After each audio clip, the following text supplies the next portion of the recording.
Assalamualaikum warahmatullahi wabarakatuh. Saya Nanda Saiful Arifin, NIM C2C0210056. Di sini saya akan membahas tentang manajemen memori. Manajemen memori, bagian sistem operasi yang mengatur memori disebut dengan memory manager. Pemakaian memori atau manajemen memori dan organisasi perlu dilakukan karena hal tersebut sangat mempengaruhi kinerja komputer, sehingga memiliki fungsi dan tugas penting dan kompleks, yaitu berkaitan dengan yang pertama, memori utama sebagai sumber daya yang harus dialokasikan dan dipakai bersama di antara sejumlah proses yang aktif, sehingga dapat memanfaatkan pemroses dan fasilitas masukan atau keluaran secara efisien, sehingga memori dapat menampung sebanyak mungkin proses. Yang kedua, upaya agar pemrograman atau proses tidak dibatasi kapasitas memori fisik di sistem komputer. Manajemen memori. Sistem manajemen memori dapat dibagi ke dalam dua kelas, yaitu pemindahan proses atau back and forth di antara memori utama dengan disk selama eksekusi atau swapping and packing, dan tidak ada pemindahan proses. Mempunyai beberapa fungsi antara lain mengelola informasi memori yang dipakai dan tidak dipakai, mengalokasikan memori ke proses yang memerlukan, mendealokasikan memori dari proses yang telah selesai, mengelola swapping antara memori utama dan disk. Yang kedua, manajemen memori pada sistem multiprogramming. Untuk sistem komputer yang berukuran besar membutuhkan pengaturan memori, karena dalam multiprogramming akan melibatkan banyak pemakai secara simultan sehingga di memori akan terdapat lebih dari satu proses bersamaan.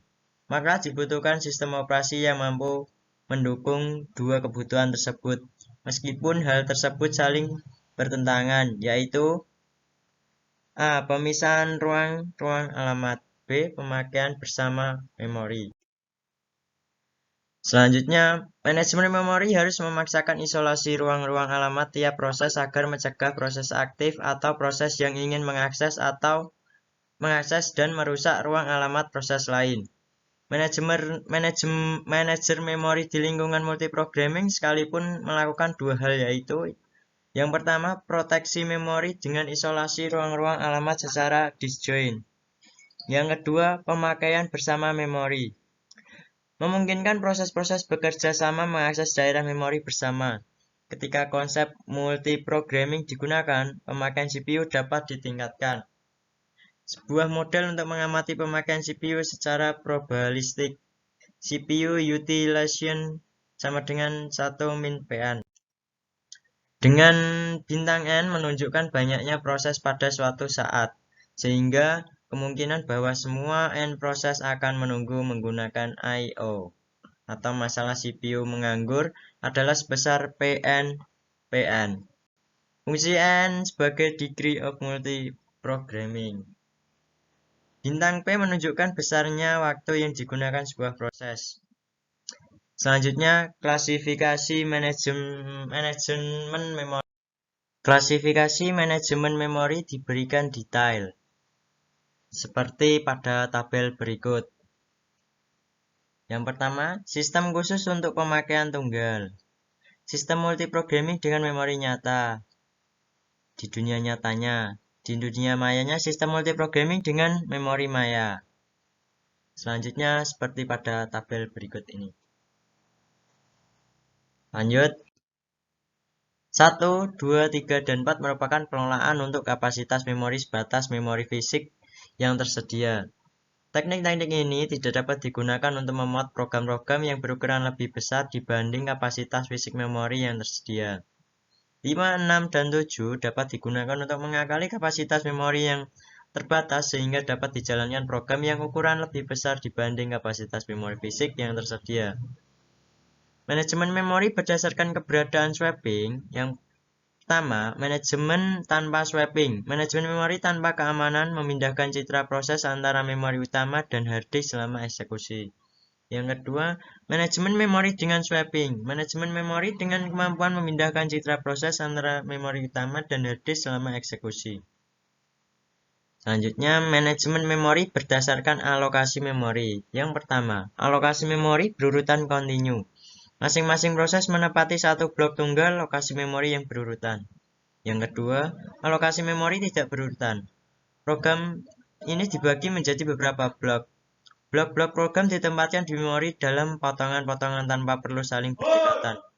Teknik ini biasa digunakan pada sistem memori maya sebagai alokasi pack-pack dilakukan secara global.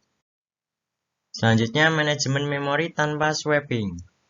Manajemen memori tanpa swapping terdiri dari yang pertama, manajemen memori untuk monoprogramming. Yang kedua, manajemen memori untuk multiprogramming dengan pemartisisan statis.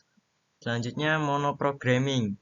Manajemen memori yang paling sederhana. Sistem komputer hanya mengizinkan satu proses berjalan pada satu waktu. Semua sumber daya sistem komputer sepenuhnya dikuasai oleh proses yang sedang berjalan karena merupakan satu-satunya proses yang berjalan. Berciri-ciri yang pertama, hanya satu proses pada satu saat. Yang kedua, hanya satu proses menggunakan semua memori. Yang ketiga, pemakai memuat program ke seluruh memori dari disk atau tab. Yang ketiga, program mengambil kendali seluruh mesin. Selanjutnya, multiprogramming dengan pemartisian statis. Multiprogramming dengan pemartisian statis. Alasan mengapa multiprogramming digunakan. Yang pertama, mempermudah pemrograman. Yang kedua, agar dapat memberi layanan interaktif ke beberapa orang secara simultan. Yang ketiga, efisiensi penggunaan sumber daya. Eksekusi lebih murah jika proses besar dipecah menjadi beberapa proses kecil. Yang keempat, dapat mengerjakan sejumlah proses secara simultan. Multiprogramming dapat dilakukan dengan pemartisian statis, yaitu memori dibagi menjadi sejumlah partisi tetap. Pemartisian statis berdasarkan ukuran partisinya, yaitu yang pertama, pemartisian menjadi partisi-partisi berukuran sama, yaitu ukuran semua partisinya sama. Beberapa proses yang ukurannya kurang atau sama dengan ukuran partisi dimasukkan ke sembarang partisi yang tersedia. Kelemahannya, bila program berukuran lebih besar dari partisi yang tersedia, maka program tidak akan pernah dijalankan, dan untuk program yang ukuran jauh lebih kecil dibanding ukuran partisinya, maka banyak ruang yang tidak dipakai yang diboroskan. Disebut fragmentasi internal. Yang kedua, pemartisian menjadi partisi-partisi berukuran berbeda, yaitu ukuran semua partisi memori berbeda. Kelemahannya pada A dapat diatasi oleh pemartisian ini. Selanjutnya, strategi penempatan program ke partisi. Strategi penempatan program ke partisi. Yang pertama, pemartisian berukuran sama. Penempatan partisi dapat dilakukan secara mudah karena dapat dipilih sembarang partisi yang kosong. Yang kedua, pemartisian berukuran berbeda. 1. Antrian untuk setiap partisi atau banyak antrian untuk seluruh partisi. Proses ditempatkan ke partisi paling kecil yang dapat memuatnya. Keunggulannya meminimalkan pemborosan. Kelemahannya dapat terjadi antrian panjang pada satu partisi sedangkan partisi yang lain kosong. Yang kedua, satu antrian tunggal untuk seluruh partisi. Proses segera ditempatkan di partisi paling kecil dan sedang bebas yang dapat memuatnya. Keunggulannya lebih fleksibel serta implementasi dan operasi lebih minimal karena hanya mengelola satu antrian. Kelemahannya, proses dapat ditempatkan di partisi yang banyak diboroskan, yaitu proses kecil ditempatkan di partisi yang besar. Selanjutnya, masalah pemartisian menjadi partisi-partisi statis. Masalah pemartisian memori menjadi partisi-partisi statis. Yang pertama adalah relokasi. Masalah penempatan proses sesuai alamat fisik sehubungan alamat partisi memori saat pemrosesan ditempatkan. Proses yang dapat ditempatkan pada partisi-partisi berbeda menurut keadaan sistem saat itu. Pengalamatan fisik secara absolut untuk proses tidak dapat dilakukan. Solusinya, sistem operasi menambahkan alamat awal partisi. Masalah yang ditimbulkan menimbulkan masalah proteksi terhadap memori. Program tidak terkendali selalu mampu membangun instruksi baru dan meloncati. Tidak ada cara untuk menghentikan jika program membaca atau menulis Word di memori partisi lain. Masalah relokasi dan proteksi tidak dapat dipisahkan. Diperlukan satu solusi tunggal mengatasi kedua masalah. Yang kedua, proteksi pada multiprogramming. Masalah Selanjutnya adalah bekerja dengan banyak proses di saat sistem secara bersamaan dikhawatirkan proses akan menggunakan atau memodifikasi daerah yang dikuasai proses lain, atau yang bukan menjadi haknya. Bila kejadian ini terjadi, maka proses lain dapat terganggu dan hasil yang diperolehnya dapat menjadi kacau. Solusinya menggunakan dua register, yaitu base register dan limit register. Base register diisi alamat awal partisi, dan limit register diisi panjang partisi. Setiap alamat yang dihasilkan secara otomatis ditambah nilai base register.